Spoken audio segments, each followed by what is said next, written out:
We are now almost a year removed from when Buckhorn was without water for nearly a month. Straight ahead, hear from the mayor, who says that looking back on it, there are still some things that anger him, but they've taken positives away to make sure that that never happens again. The Kentucky River Regional Animal Shelter is one of 3 shelters that will receive hundreds of thousands of dollars in grant money as part of the Kentucky Humane Society's Love 120 project. A light coating of ice and a light dusting of snow. It's all possible tonight, and the details begin now at 6. Dedicated to Eastern and Southern Kentucky, this is WYMT Mountain News at 6. Our severe weather alert day continues through tomorrow morning. It's not just because of the cold tonight, but the possibility of some snow just as folks are heading to work or school. Chief Meteorologist Andrew Doctor is in the Weather Center with more on what to expect. Andrew? Steve, traveling tomorrow morning for some people will be very tough if this light snow falls along with a light coating of some ice. Now, that's what we're tracking. We really have to get started with how we are right now. The temperatures actually reached the mid to upper 20s for today, still well below where we should be for this time of year. And notice our low right there at 5 degrees. Now, those temperatures, they're going to drop really until around 11 o'clock tonight before we start to see some southerly winds really enhance. And that's where I think areas in southern Kentucky don't really pick up on much other than rain or some drier air that tries to win over. But that winter weather advisory is out for the areas with the greatest chance for some slick spots tomorrow morning. And I really think if you want to even circle in better spots, well, the Mountain Parkway areas to the north, really north of Breathitt County, looks to be the bullseye at this point for a dusting of snow and some light ice tomorrow morning. Of course, this gets started late tonight, goes through around 9 to 10 o'clock Friday, and then we begin the warming pattern by tomorrow afternoon. So, Steve, really just a morning impact type situation here. Once we get to around noon tomorrow, a lot of this begins to melt, and that warmth for the weekend, it won't be far behind it. Trust me, it'll be a nice weekend for sure. All right, a nice change for sure, Andrew. Thank you.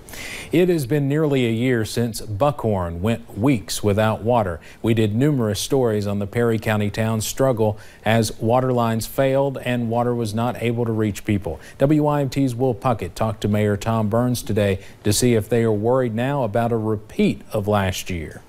It has been nearly a year since scenes like these took place in Buckhorn. I really was not that anxious, although it's been in the back of my mind. Mayor Tom Burns had a rough go of it a year ago. The people of his town were without water for weeks. We have that awareness based on what happened last year, so we're in a little better shape there. Breaks in the water lines from Hazard, more than 25 miles away, caused Buckhorn to go without. I can't imagine what it would have been like. I've met some of the guys that actually work those lines, those major breaks, and I can't imagine, 10 degrees, 2 o'clock in the morning, and you're standing in water up to your waist. It was stressful for the town that is halfway to everything. It's important that we do what we can to help ourselves in a better way, and that was something that came out of last year. And that is a major point for Mayor Burns, that while last year knocked them down, they got back up. You don't have water, you got a problem. When the water comes on, you do 10 loads of laundry, you catch up, you take a shower, you feel a lot better, you sit down in front of the TV, and you go back to sleep. And are better for it this year. In Buckhorn, Will Puckett, WYMT Mountain News. Some fixes they are working on are interconnects from other counties, meaning if Hazard experiences a service issue like this again, other counties can step in and help. Deputies with the Laurel County Sheriff's Department are asking the public's help for information about a burglary. Deputies say this person stole cigarettes from the Lakeside Market off Flatwoods Road around 1 a.m. this morning. The burglar broke in through a doorway. If you have any information, you can contact the Sheriff's Office at 1-606-864-6600 or message them on their Facebook page. You can remain anonymous. The question is, who should pay for legal fees for gay and straight couples who sued Rowan County Clerk Kim Davis? the state of Kentucky, Rowan County, or Davis herself? That question is now before a federal appeals court in Cincinnati. Hillary Thornton explains the arguments on who should pay the bill.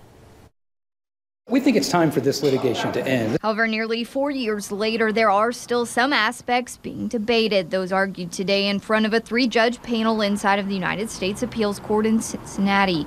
The first case dealing with if the former Rowan County clerk, Kim Davis, had immunity.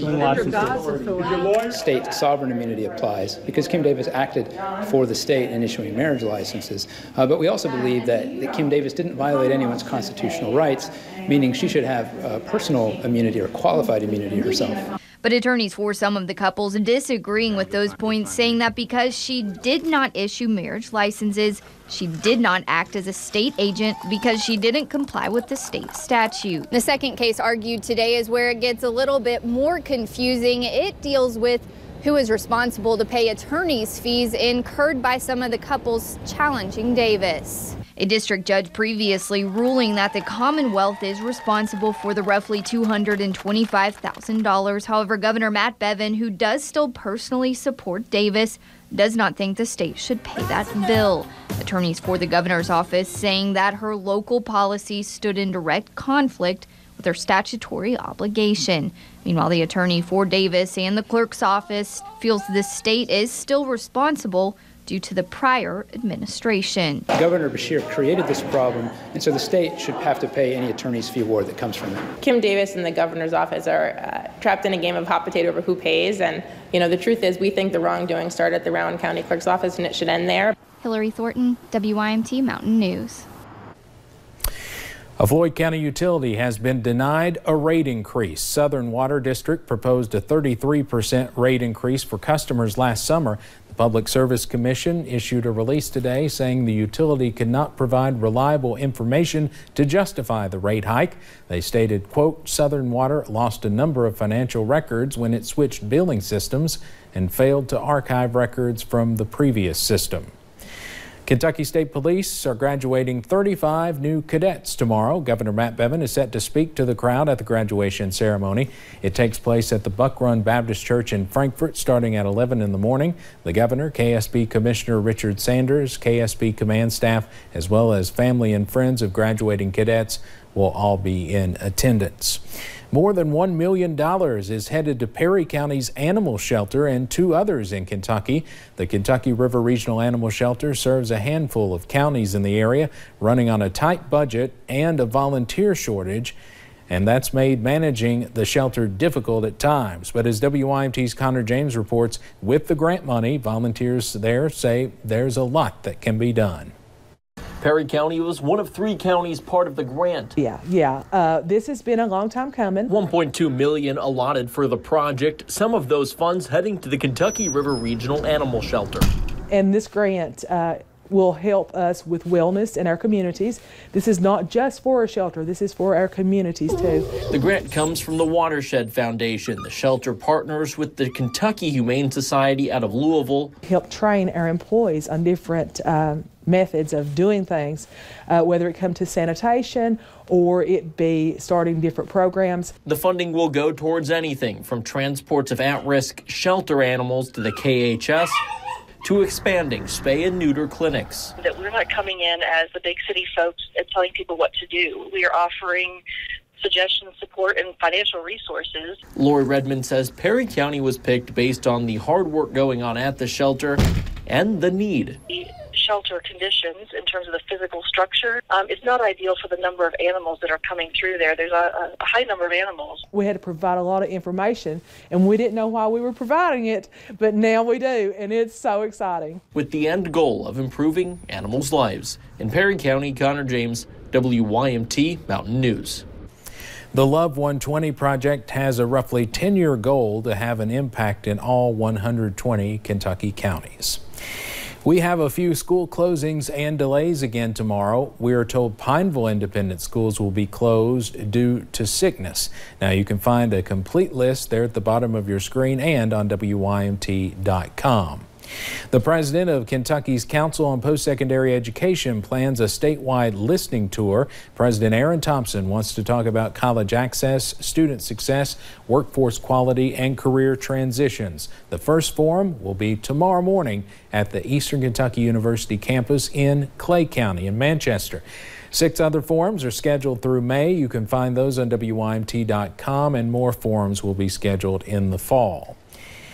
Getting to know your newly elected officials in Johnson County. A meet and greet luncheon hosted by the Chamber of Commerce was held at the Ramada Inn earlier today to give newly elected officials the chance to introduce themselves to the business community. Newly elected Judge Executive Mark McKenzie says this is their chance to show they are willing to work together for the betterment of their community, county, and city by sharing thoughts for the future. He says for those who did not attend the meeting, there will always be a chance to get to know your public officials.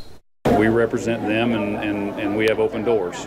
And so if they have questions or concerns or ideas that they want to share with us, or they need assistance in trying to help develop or cultivate ideas that they have that can make this community better, then they need to know that this is an open door. McKenzie says in 2019 he plans to focus more on economic development, new opportunities, and new projects. LIHEAP's crisis period started on January 7th. The program helps people who cannot afford to pay their electric bills. This year's allotted funds are still available for whoever may need them. Officials tell us if the current rate continues, they should have funds through the end of February. Now, you do not need to make an appointment to meet about the crisis funding. It was a very special day for some Letcher County volunteer fire departments. Through a grant with the American Electric Power Foundation, the fire departments received a $61,000 check to use towards new gear and equipment for their stations. The money will be split between the 8 volunteer fire departments in Letcher County. The men and women with the departments say they have seen the financial struggle firsthand and are very grateful for this grant. So I kind of know financially on both departments, you know, the struggles. And some of the struggles is just the gear, just trying to keep all the heat going for the fire trucks. And just it's been very hard making ends meet financially for all the departments across the county. Each year, the AEP Foundation gives grants for nonprofits here in Eastern Kentucky. Coming up on Mountain News at 6, how one Eastern Kentucky town is making sure no one gets cold. And the cold is going to continue along with a wintry mix tonight. The details are coming up next.